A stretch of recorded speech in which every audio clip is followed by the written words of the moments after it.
에스겔서 19장은 유다 왕가 곧 다윗가의 멸망을 예언하고 애통하는 내용입니다.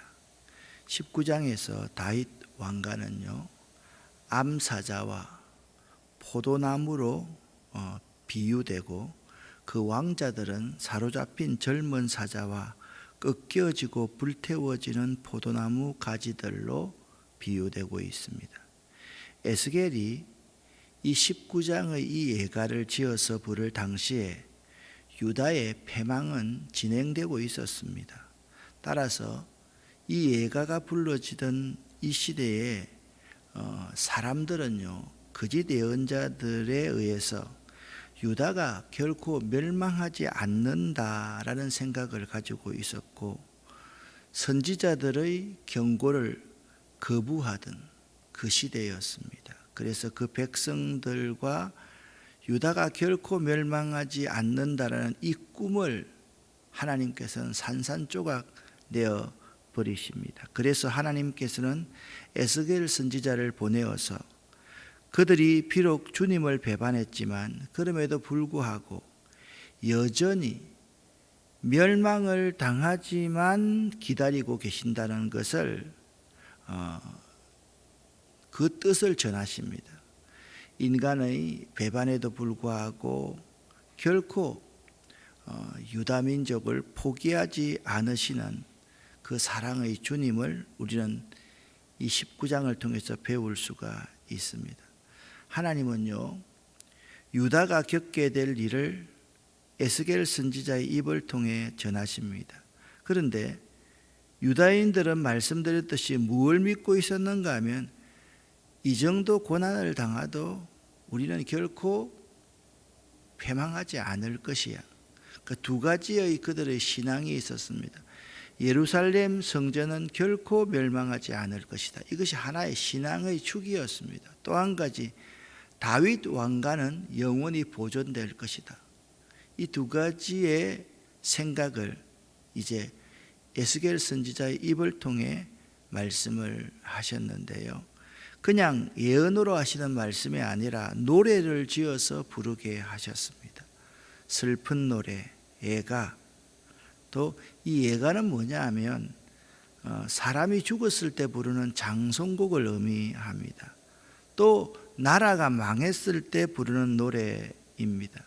유다가 아직 망하지 않았지만 그러나 어떻게 될 것을 먼저 알려주시고자 예가를 지어서 부르게 하신 것이다. 자, 서론이 장황하게 길었습니다. 그런데 여기 나오는 두 가지 비유가 쉽지 않는 내용이지만 18장과 마찬가지로 아주 단순한 내용이다. 그 생각을 하고 한번 읽어보도록 하겠습니다. 자, 1절과 2절 말씀을 보면 암사자에 대해서 비유하고 있습니다. 먼저 개역 개정 사판으로 함께 읽어보겠습니다. 너는 이스라엘 고관들을 위하여 애가를 지어 부르라. 내 어머니는 무엇이냐? 암사자라. 그가 사자들 가운데 엎드려 젊은 사자 중에서 그 새끼를 기르는데. 자, 조금 번역이 좀 불확실합니다. 쉬운 성경으로 1, 2절을 다시 한번 읽어보겠습니다. 이스라엘의 지도자들을 위해 슬픈 노래를 불러라. 너는 이렇게 노래하여라. 내 어머니는 많은 사자들 가운데 용맹스런 암사자였다. 젊은 사자들 가운데서 어린 새끼들을 길렀다. 아멘. 암사자는요, 유다 왕국이나 그 중에서도 특별히 그 나라의 왕가인 다윗가를 가리킵니다. 왜냐하면 왕가는 왕국을 보육하는 어머니의 역할을 맡았기 때문입니다. 그러니까 내 어머니는 암사자라. 그 말은 뭐냐 하면 다윗 왕가 전체를 상징한다. 그러니까 다윗 왕가라는 것은 또 다윗의 집이라고 그렇게 구약 성경에는 말씀도 하고 있지요. 그런데 다윗 왕가를 사자에 비유한 것은 아마도 유다 지파를 비유한 야곱의 예언 창세기 49장 9절에 보면 이 유다 지파를 사자에 비유하면서 축복하고 있거든요. 다윗은 유다 지파에 속했지 않습니까? 특별히 유다 지파 가운데서 메시아가 강림할 것이라는 야곱의 예언, 창세기 49장 9절에 이어서 10절에 다윗의 후손을 통해서 성취될 것이라고 구체화되고 있기 때문입니다. 그렇다면 왜 유다의 왕들을 그냥 유다의 왕이라 그렇게 불렀을 터인데 이스라엘의 방백, 이스라엘의 고관이라고 불렀을까요? 그러니까 오늘날 우리로 말하면 대통령님 이렇게 안 부르고 나라의 공무원이다 이렇게 불렀다는 거예요. 왜 이렇게 했을까요? 여기 방백 고관이라는 표현은요, 그들이 부패하고 우상을 숭배하여 그 왕국을 하나님 보시기에 바르게 인도하지 못했기 때문에 유다의 왕들을 이스라엘의 공무원들이다 그렇게 불렀다는 말입니다. 곧 하나님의 백성들을 인도하는 왕으로서의 복된 자격과 영광을 상실했기 때문입니다. 조금 있으면 여러분 이제 유다 나라의 마지막 5 왕들을 오늘은 외우게 될 터인데요. 그 5 왕들에 대해서 여러분들이 잘 이해를 해야만 하는 것입니다. 한편 이 오늘 본문에서 유다를 왜 이스라엘로 이렇게 호칭하는가? 이것은 이스라엘이 유다와 동일한 단어로 사용되었다. 여러분 이제 남북 왕조가 솔로몬 이후에 르호보암 때 북왕국 이스라엘과 남왕국 유다로 나누어졌잖아요. 그런데 여기서는 이스라엘하고 유다를 동등한 의미로 사용했다. 원래 히브리어에서는 히브리 민족들은요 똑같은 단어를 반복해서 사용하지 않고 한 의미를 여러 단어로 표현하는 그러한 습성들이 있습니다. 특별히 이제 3절 4절 본문을 한번 읽어볼 터인데요. 같이 한번 읽어보겠습니다. 쉬운 성경입니다. 어린 새끼들 가운데 한 마리를 키웠더니 훗날 힘센 사자가 되어 먹이를 사냥하는 법을 배웠고 사람도 잡아먹었다. 그 나라들이 그 이야기를 듣고 함정을 파서 그를 잡아 갈고리로 깨어서 애굽 땅으로 끌고 갔다. 아멘. 이 3, 4절 말씀은요 남왕국 유다왕국의 17대 왕 여호아하스를 표현하고 있습니다. 자, 여러분 여기 이 도표를 계속해서 보게 될 건데 유다에서 가장 선한 왕이 요시야 왕이었습니다. 이 요시야 왕이요 애굽과의 전투에서 나가서 이렇게 선한 왕이 죽어버립니다. 사실상 요시야 왕이 죽었을 때 유다는 그때부터 사실 멸망했어요. 단지 나라라는 모양만 남아 있죠. 요시야는요 넷째 아들인 여호아하스를 왕으로 세웁니다. 오늘 이 사람. 근데 이 여호아하스가 친애굽 정책을 썼습니다. 자, 그 시대에 여러분 보시면 유다가 여기 있으면 이쪽에 큰 세력은 바벨론이라는 세력이었습니다. 그리고 요 아래에 있는 것은 애굽입니다. 바벨론과 이 애굽이 갈그미스 전투에서 전쟁을 했는데 바벨론이 승리하자 이 근동의 모든 지배권은 바벨론으로 다 넘어갔습니다. 그런데 요시아의 넷째 아들 여호아하스는 가만히 보니까 바벨론 세력이 강하거든요. 그래서 바벨론에 붙으려고 하자 그 시대 유다를 장악하고 있었던 애굽에서 그냥 이 사람을 끌고 가가지고 애굽에서 죽어버렸다. 그 사람이 여호아하스다라고 여러분 보시면 됩니다. 이 여호아하스는요 식물 움키기를 배워서 사람을 죽이는 잡아먹는 젊은 사자처럼 그 열조의 모든 행위대로 여호와 보시기에 악을 행하였던 사람이었습니다. 그리하여 그는 애굽 땅으로 끌려가 거기서 죽고 말았던 것입니다. 자, 다시 한번 정리합니다. 요아스의 아들 여호아하스는 애굽 땅으로 끌려가 거기서 죽고 만다. 폭정을 행해서. 그리고 5절부터 9절까지는요. 여호아스의 아들 여호야김, 자 요시야, 여호아하스, 여호야긴, 시드기야로 이렇게 끝나거든요. 자, 5절부터 9절까지를 같이 한번 읽어 보겠습니다. 암사자는 기다리다가 희망이 없어진 것을 알고 새끼들 가운데서 하나를 데려다 힘센 사자로 키웠다. 그 새끼는 사자들과 어울려 다니다가 힘센 사자가 되었다. 먹이를 잡는 법을 배웠고 사람도 잡아먹었다. 그가 사람들의 굳건한 성벽을 헐고 성을 파괴하였다.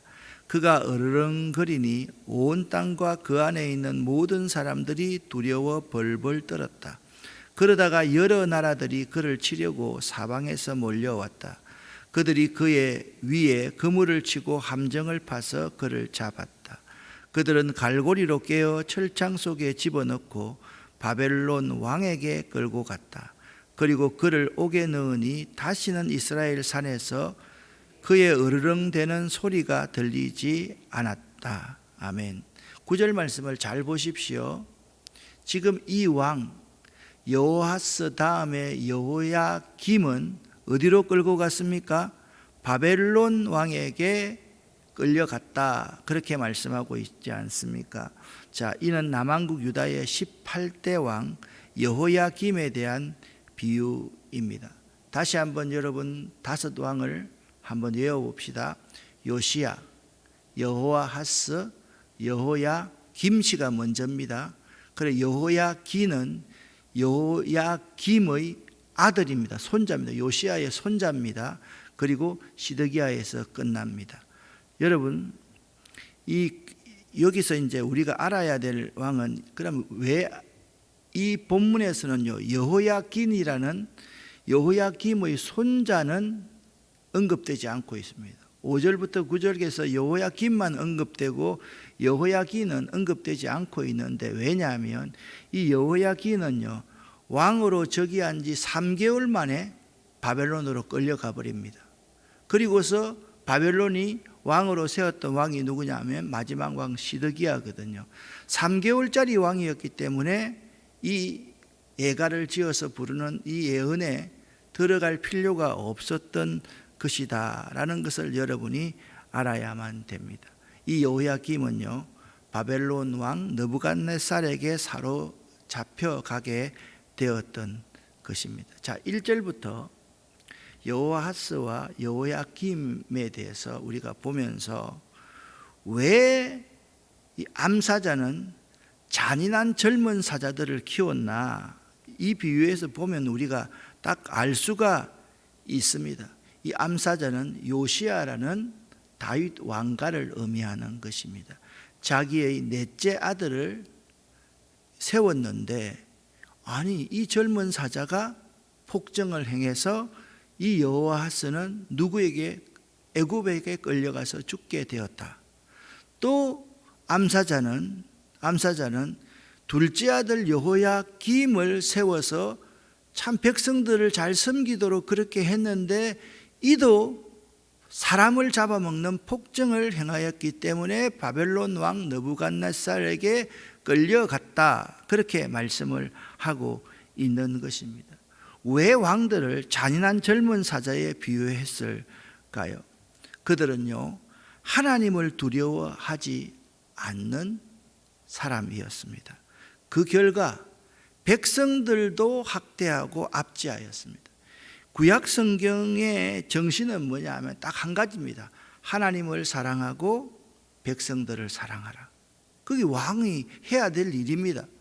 그런데 이 왕들이 왜 잔악한 젊은 사자였는가 하면 하나님도 사랑하지 않고 백성들도 학대했다라는 사실입니다. 이 사실을 통해서 우리는 교훈을 받을 수가 있습니다. 하나님을 사랑하고 내 이웃을 내 몸과 같이 사랑하라라는 이 주님의 말씀을 실행하려고 하면 하나님을 잘 경외하고 이웃을 내 몸처럼 생각할 수 있어야 된다라는 겁니다. 하나님 잘 경외하는 것이 매우 중요합니다. 이웃을 바라볼 때 이웃이라고 나하고 다른 개체라고 생각하면 안 됩니다. 그 이웃 속에 바로 나를 볼 수 있어야 됩니다. 그런데 나를 보는 것은 쉽지 않습니다. 그 이웃 속에 누구를 봐야 되느냐?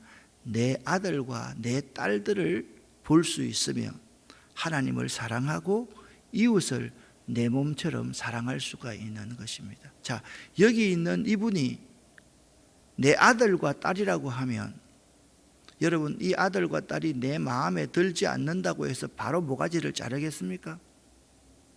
아니지 않습니까? 끝까지 참아내야죠. 그게 아비의 마음, 어미의 마음이듯이 바로 그런 마음이 암사자의 마음이었다라는 것입니다. 이제 마지막 10절부터 14절에서 암사자의 비유가 9절까지 끝나고요, 포도나무의 비유를 또 한 번 하고 있습니다. 10절부터 14절까지를 같이 한번 읽어보겠습니다. 내 어머니는 물가에 심은 포도나무 같아서 풍부한 물 덕분에 가지가 무성하고 열매를 많이 맺었다. 그 포도나무 가지는 튼튼하여 왕이 지니는 홀이 되었다. 그 가지는 높이 자라서 다른 나무들 가운데 돋보였고 높고 가지가 많아 눈에 띄는 나무가 되었다. 그러나 분노 가운데 그 뿌리가 뽑혀 땅에 내던져지니 동풍이 불어와 그 가일이 마르고 튼튼한 가지들은 말라서 불에 타버렸다. 이제는 그 나무가 메마르고 물이 없는 사막에 심겨져 있다. 불이 포도나무의 큰 가지에 붙어 그 가일마저 삼켜버리니 왕의 홀로 적합한 튼튼한 가지가 하나도 남지 않게 되었다. 이것은 슬픈 노래이니 장례식 때 불러줘야 할 것이다. 아멘. 이 내용은요, 유다의 마지막 왕 시드기야의 반역 때문에, 자, 말씀드렸습니다. 여호야하스, 여호야김, 여호야기는 3개월짜리 왕이라 그랬습니다. 여호야김 때문에 바로 바벨론의 느부갓네살은 끌고 가서 시드기야 왕을 마지막 왕으로 세웠는데, 이 시드기야는 누구냐 하면 요시야 왕의 막내입니다. 그러니까 자기가 왕을 세웠는데 이 시드기야가 바벨론의 말을 듣지 않고 애굽에게 군사를 요청하면서 애굽의 도움을 구하는 거예요. 그랬더니 바벨론 왕 느부갓네살이 가만히 있겠습니까?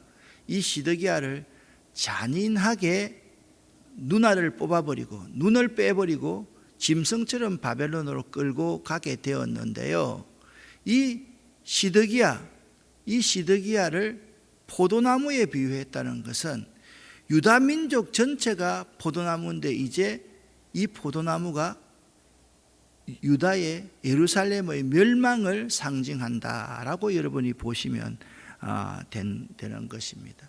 여기 시드기야 왕이 포도나무에 비유되고 있다. 유다는요, 여러 차례에 걸쳐서 포도나무에 비유된 적이 있는데요, 에스겔서도 벌써 여기서 지금 3번째 포도나무에 비유되고 있지 않습니까? 그 멸망이 포도나무가 불이 타서 과일까지 말라버리는 것으로 묘사되어 있다라는 점이 참 비극적인 그러한 장면입니다. 사랑하는 여러분, 오늘 5 왕을 한번 이제는 안 보고 한번 외워봤으면 좋겠습니다. 자, 요시야, 밑으로 보지 말고 자꾸 여기 보지 말고 요시야, 그 다음에 여호야하스, 그 다음에 여호야김, 여호야긴, 그 다음에 시드기야.